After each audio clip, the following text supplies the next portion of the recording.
कांग्रेस के घोषणा पत्र पर प्रधानमंत्री मोदी की टिप्पणी 2 दिन से चर्चा में है। उन्होंने रविवार को राजस्थान के बांसवाड़ा में कहा कि अगर कांग्रेस की सरकार आए तो वो लोगों की संपत्तियां लेकर ज्यादा बच्चों वालों को और घुसपैठियों में बांट देगी। पीएम ने कहा था, ये कांग्रेस का मैनिफेस्टो कह रहा है कि वो मां बहनों के गोल्ड का हिसाब रखेंगे, उनकी जानकारी लेंगे और फिर उसे बांट देंगे। हालांकि कांग्रेस के घोषणा पत्र में संपत्ति लेकर उसे बांटने का वादा नहीं मिलता, लेकिन राहुल ने कहा था कि अगर कांग्रेस की सरकार बनने के बाद फाइनेंशियल और इंस्टीट्यूशनल सर्वे कराया जाएगा और पता लगाया जाएगा कि हिंदुस्तान का धन किसके हाथों में है। उन्होंने कहा कि जो आपका हक बनता है वो हम आपको देने का काम करेंगे। ऐसे में जब संपत्ति की बात चल रही तो जान लेते हैं कि हिंदुस्तानियों के पास कितनी संपत्ति है। इसे लेकर कई आंकड़े हैं।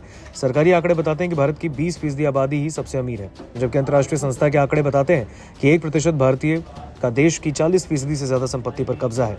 नेशनल फैमिली हेल्थ सर्वे ने संपत्ति के आधार पर 5 हिस्से तय किए। इनमें सबसे गरीब, मिडिल, अमीर और सबसे अमीर है। इस सर्वे के आंकड़ों के मुताबिक शहरी इलाकों की लगभग 46% आबादी सबसे अमीर है, तो गांवों की महज 8% आबादी ही सबसे अमीर की कैटेगरी में शामिल है। सर्वे से पता चलता है चंडीगढ़ में भारत के सबसे अमीर लोगों की संख्या सबसे ज्यादा है।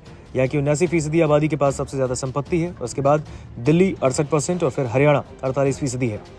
NFHS 5 के आंकड़े बताते हैं कि हिंदू और मुसलमानों में संपत्ति का अंतर बहुत ज्यादा नहीं है। दोनों ही धर्मों की लगभग 20% आबादी सबसे गरीब है, जबकि 19% आबादी सबसे अमीर। धर्म के आधार पर देखा जाए तो सबसे ज्यादा संपत्ति के मालिक जैन हैं। जैन धर्म को मानने वाले 80% से ज्यादा लोग सबसे अमीर हैं। दूसरे नंबर पर सिख, जिनकी करीब 59% आबादी सबसे अमीर लोगों में शामिल है, जबकि तीसरे नंबर पर ईसाई 26% आते हैं।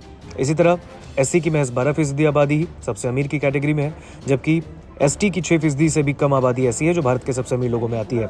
75% आबादी के पास AC कूलर तक नहीं है। दूसरी ओर NFHS 5 का सर्वे ये बताता है कि आज भी भारत की एक बड़ी आबादी ऐसी है जिसके पास जरूरी सामान तक नहीं। इस सर्वे के मुताबिक 30% आबादी के पास प्रेशर कुकर भी नहीं है। वहीं 15% आबादी के पास कुर्सी, 40% के पास टेबल भी नहीं।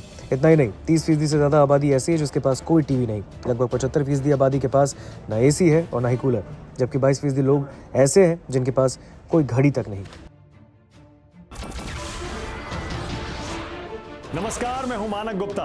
अगर आपको हमारा ये वीडियो पसंद आया हो तो इसे लाइक और शेयर जरूर करें, और हाँ, हमें सब्सक्राइब और फॉलो करना ना भूलें ताकि आप देश और दुनिया की कोई खबर मिस ना करें। तो जुड़े रहिए हमारे साथ और देखते रहिए News 24।